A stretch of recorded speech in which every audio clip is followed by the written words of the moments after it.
ಐವರು ಕಾಂಗ್ರೆಸ್ ಮುಖಂಡರು ಪಕ್ಷದಿಂದ ಉಚ್ಚಾಟನೆಗೊಂಡಿದ್ದಾರೆ. ಪಕ್ಷ ವಿರೋಧಿ ಧೋರಣೆ ಹಿನ್ನೆಲೆ ಕೆಪಿಸಿಸಿ ಅಧ್ಯಕ್ಷರು ಕ್ರಮವನ್ನು ತೆಗೆದುಕೊಂಡಿದ್ದಾರೆ. ಬಂಡಾಯ ಅಭ್ಯರ್ಥಿಗಳಾಗಿ ಸ್ಪರ್ಧಿಸಿದಂತಹ ಮುಖಂಡರನ್ನ ಐವರನ್ನ ಪಕ್ಷದಿಂದ ಉಚ್ಚಾಟನೆ ಮಾಡಲಾಗಿದೆ.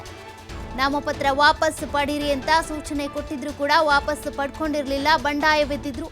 ಕೆಪಿಸಿಸಿ ಅಧ್ಯಕ್ಷ ಡಿಕೆ ಶಿವಕುಮಾರ್ ಅವರ ಸೂಚನೆ ಮೇರೆಗೆ ಉಚ್ಚಾಟನೆ ಮಾಡಲಾಗಿದೆ. ಐವರು ಕೂಡ ಬಂಡಾಯವೆದ್ದಿದ್ರು.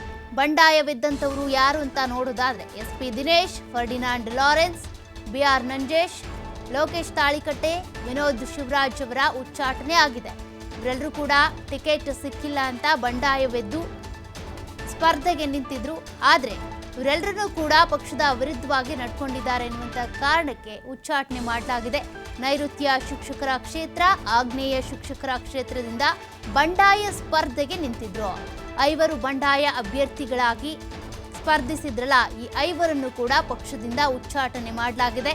ಸ್ಪರ್ಧೆ ಮಾಡಬೇಡಿ, ನಾಮಪತ್ರ ವಾಪಸ್ ಪಡ್ಕೊಳ್ಳಿ ಅಂತ ಕಾಂಗ್ರೆಸ್ ಈಗಾಗಲೇ ಸೂಚನೆ ಕೊಟ್ಟಿತ್ತು. ಹಾಗಿದ್ರೂ ಕೂಡ ಇವರು ಬಂಡಾಯ ಸ್ಪರ್ಧೆಯಿಂದ ಹಿಂದೆ ಸರಿಲಿಲ್ಲ.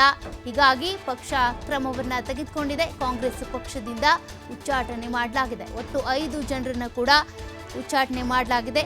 ಕೆಪಿಸಿಸಿ ಅಧ್ಯಕ್ಷ ಡಿಕೆ ಶಿವಕುಮಾರ್ ಅವರ ಸೂಚನೆಯ ಮೇರೆಗೆ ಐವರನ್ನ ಉಚ್ಚಾಟನೆ ಮಾಡಲಾಗಿದೆ. SP Dinesh, Ferdinand Lawrence, BR Nanjesh, Lokesh Talikatte, Vinod Shivaraj ಇವರ 5 ಜನರ ಉಚ್ಚಾಟನೆ ಆಗಿರುವಂಥದ್ದು. ಬಂಡಾಯವೆದ್ದಿದ್ರು ಪಕ್ಷದ ವಿರುದ್ಧವಾಗಿ.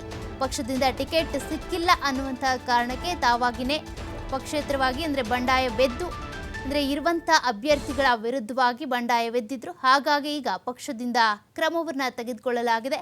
ಕೆಪಿಸಿಸಿ ಅಧ್ಯಕ್ಷರು ಹಾಗೂ ಡಿಸಿಎಂ ಆಗಿರುವಂಥ ಡಿಕೆ ಶಿವಕುಮಾರ್ ಅವರ ಸೂಚನೆಯ ಮೇರೆಗೆ ಈ 5 ಜನ ಕೈ ಮುಖಂಡರನ್ನು ಕೂಡ ಉಚ್ಚಾಟನೆ ಮಾಡಲಾಗಿದೆ. ಪಕ್ಷದಲ್ಲಿ ಆಗಿರುವಂಥ ಮೇಜರ್ ಡೆವಲಪ್ಮೆಂಟ್ ಇದು. ಬಂಡಾಯವೆದ್ದಿದ್ರು. ನೈಋತ್ಯ ಶಿಕ್ಷಕರ ಕ್ಷೇತ್ರ ಹಾಗೂ ಆಗ್ನೇಯ ಶಿಕ್ಷಕರ ಕ್ಷೇತ್ರದಿಂದ ಬಂಡಾಯ ಸ್ಪರ್ಧಿಗಳಾಗಿ ಇವರು ಕಣಕ್ಕೆ ಇಳಿದಿದ್ರು. ನಾಮಪತ್ರ ವಾಪಸ್ ಪಡ್ಕೊಳ್ಳಿ, ಸ್ಪರ್ಧೆಯಿಂದ ಹಿಂದೆ ಸರಿರಿ ಅಂತ ಎಷ್ಟೇ ಬಾರಿ ಸೂಚನೆ ಕೊಟ್ಟಿದ್ರು ಕೂಡ ಇವರು ಹಿಂದೆ ಸರಿದಿರಲಿಲ್ಲ. ಹಾಗಾಗಿ ಈಗ ಪಕ್ಷದ ವಿರುದ್ಧ ನಡೀತಾ ಇರುವಂಥ ಇವರ ಚಟುವಟಿಕೆಯ ವಿರುದ್ಧ ಈಗ ಪಕ್ಷ ಕ್ರಮವನ್ನು ತೆಗೆದುಕೊಂಡಿದೆ. ಕೆಪಿಸಿಸಿ ಅಧ್ಯಕ್ಷರ ಸೂಚನೆಯ ಮೇರೆಗೆ ಈ 5 ಜನ ಮುಖಂಡರನ್ನು ಕೂಡ ಪಕ್ಷದಿಂದ ಉಚ್ಚಾಟನೆ ಮಾಡಲಾಗಿದೆ.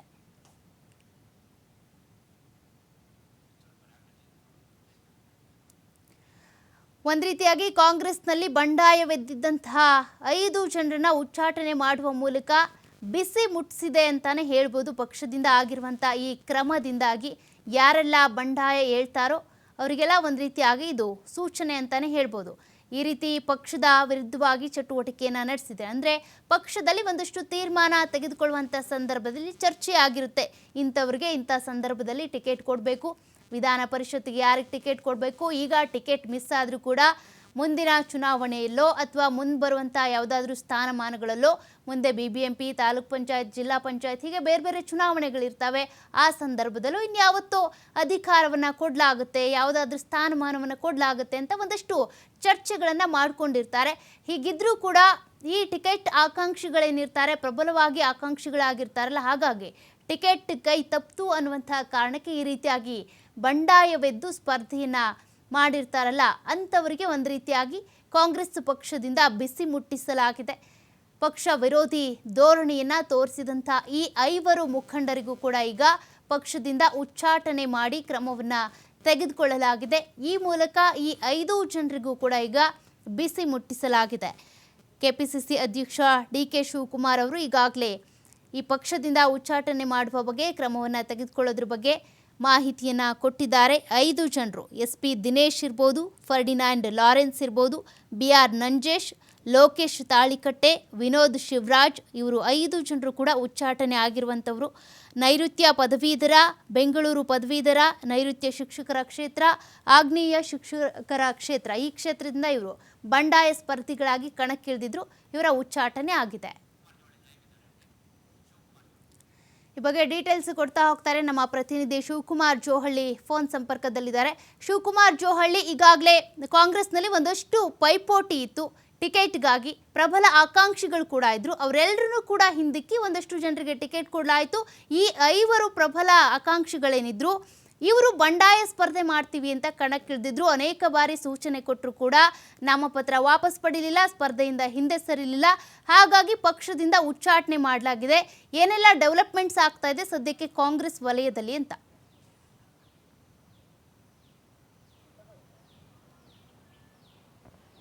ಸೌಖ್ಯ, ಶಿಕ್ಷಕರ ಕ್ಷೇತ್ರ ಹಾಗೆ ಪದವೀಧರ ಕ್ಷೇತ್ರಗಳಿಗೆ ಈಗಾಗಲೇ ಚುನಾವಣೆ ದಿನಾಂಕ ಘೋಷಣೆಯಾಗಿದೆ. ಜೂನ್ 3ರಂದು ಚುನಾವಣೆ ನಡೀತಾ ಇದೆ.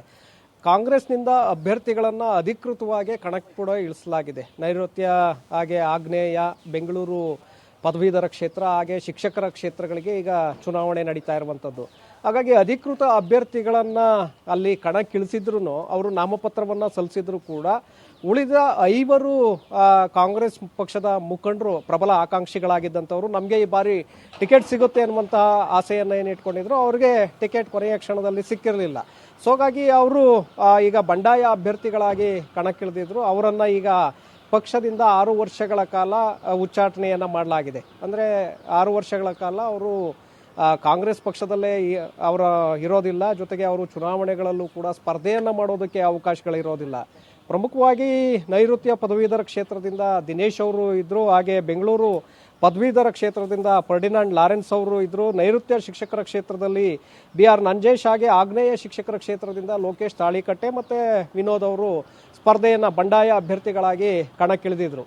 ಯಾಕೆಂದರೆ ಒಂದು ಕಡೆ ಪಕ್ಷದಿಂದ ಒಬ್ಬ ಅಧಿಕೃತ ಅಭ್ಯರ್ಥಿಗೆ ಬಿ ಫಾರಮನ್ನು ಕೊಟ್ಟ ನಂತರ ಮತ್ತೊಬ್ಬರಿಗೆ ಕೊಡೋದಕ್ಕೆ ಬರೋದಿಲ್ಲ. ಅವರು ಈಗಾಗಲೇ ನಾಮಪತ್ರವನ್ನು ಸಲ್ಲಿಸಿದ ಮೇಲೂ ಕೂಡ ಅವರನ್ನು ಮನವೊಲಿಕೆ ಮಾಡ್ತಾರೆ ಕಾಂಗ್ರೆಸ್ ಪಕ್ಷದ ಮುಖಂಡರು. ನೀವು ಸ್ಪರ್ಧೆಗೆ ಈಗ ಅಧಿಕೃತವಾಗಿ ಅಭ್ಯರ್ಥಿಗಳನ್ನು ಕಣಕ್ಕಿಳಿಸಿದ್ದೇವೆ, ಹಾಗಾಗಿ ನೀವು ದಯವಿಟ್ಟು ಹಿಂದಕ್ಕೆ ಸರಿಯಿರಿ, ನಾಮಪತ್ರಗಳನ್ನು ವಾಪಸ್ ಪಡ್ಕೊಳ್ಳಿ, ಕಣದಲ್ಲಿ ನೀವು ಮುಂದುವರಿಬೇಡಿ, ಪಕ್ಷದ ಅಭ್ಯರ್ಥಿಗಳಿಗೆ ಅದು ಡ್ಯಾಮೇಜ್ ಆಗುತ್ತೆ ಅನ್ನುವಂಥ ಮನವಿಯನ್ನು ಪದೇ ಪದೇ ಮಾಡಿದರೂ ಕೂಡ ಈ 5 ಜನ ನಿರಾಕರಣೆಯನ್ನು ಮಾಡ್ತಾರೆ, ಬಂಡಾಯ ಅಭ್ಯರ್ಥಿಗಳಾಗಿ ಮುಂದುವರಿತಾರೆ. ಈಗ ಚುನಾವಣೆ ಕೂಡ ಹತ್ರ ಬರ್ತಾ ಇದೆ. ಕೇವಲ 1 ವಾರ ಮಾತ್ರ ಬಾಕಿ ಇದೆ, ಜೂನ್ 3ರಂದು ನಡೆಯುವಂಥ ಚುನಾವಣೆ. ಹಾಗಾಗಿ ಪಕ್ಷದ ಅಭ್ಯರ್ಥಿಗಳಿಗೆ ಹಿನ್ನಡೆಯಾಗತ್ತೆ, ಒಂದು ವೇಳೆ ಸೋಲು ಎದುರಾಗಬಹುದು ಅನ್ನುವಂಥ ಕಾರಣಕ್ಕೆ ಈಗ ಪಕ್ಷದ ಪ್ರಾಥಮಿಕ ಸದಸ್ಯತ್ವ ಸ್ಥಾನದಿಂದ ಅವರನ್ನು ಉಚ್ಚಾಟನೆ ಮಾಡಲಾಗಿದೆ. ಹಾಗಾಗಿ 6 ವರ್ಷಗಳ ಕಾಲ ಅವರು ಬೇರೆ ಚುನಾವಣೆಗಳಲ್ಲೂ ಕೂಡ ಸ್ಪರ್ಧೆಯನ್ನು ಮಾಡೋದಕ್ಕೆ ಬರೋದಿಲ್ಲ, ಜೊತೆಗೆ ಪಕ್ಷದಲ್ಲೂ ಕೂಡ ಇರೋದಕ್ಕೆ ಸದಸ್ಯತ್ವ ಅವರು ಮುಂದುವರಿಯೋದಿಲ್ಲ. ಸೊ ಹಾಗಾಗಿ ಈಗ ಅವ್ರಿಗೆ ಸಮಸ್ಯೆ ಶುರುವಾಗತ್ತೆ. ನಂತರ ಅವರು ಕಣದಿಂದ, ಯಾಕೆಂದರೆ ಒಂದು ವೇಳೆ ಏನಾದರೂ ಅವರು ಕಣದಿಂದ ಹಿಂದಕ್ಕೆ ಸರಿದಿದ್ದೇ ಆದರೆ ಅವರನ್ನು ಮತ್ತೊಂದು ನೋಟಿಸನ್ನು ಕೊಟ್ಟು ವಿವರಣೆಯನ್ನು ಕೊಟ್ಟು ಪಕ್ಷಕ್ಕೆ ಸೇರಿಸ್ಕೊಳ್ಳೋದಕ್ಕೆ ಕೂಡ ಅವಕಾಶಗಳಿತ್ತು. ಆದರೆ ಈಗ ಚುನಾವಣೆ ಹತ್ರ ಆಗ್ತಾ ಇರೋದ್ರಿಂದ ಸಹಜವಾಗಿ ಅವರು ಮುಂದುವರೆದಿದ್ದರಿಂದ ಅವರನ್ನು ಅನಿವಾರ್ಯವಾಗಿ ಈಗ ಉಚ್ಚಾಟನೆ ಮಾಡಬೇಕಾಗಿದೆ. KPCC ಅಧ್ಯಕ್ಷ DK ಶಿವಕುಮಾರ್ ಅವರ ಆದೇಶದ ಮೇರೆಗೆ GC ಚಂದ್ರಶೇಖರ್ ಅವರು ಅವರನ್ನು ಈಗ ಉಚ್ಚಾಟನೆಯನ್ನು ಮಾಡಿರುವಂಥದ್ದು. ಸೌಖ್ಯ, ಥ್ಯಾಂಕ್ ಯು ಶಿವ ಡೀಟೇಲ್ಸ್ಗೆ.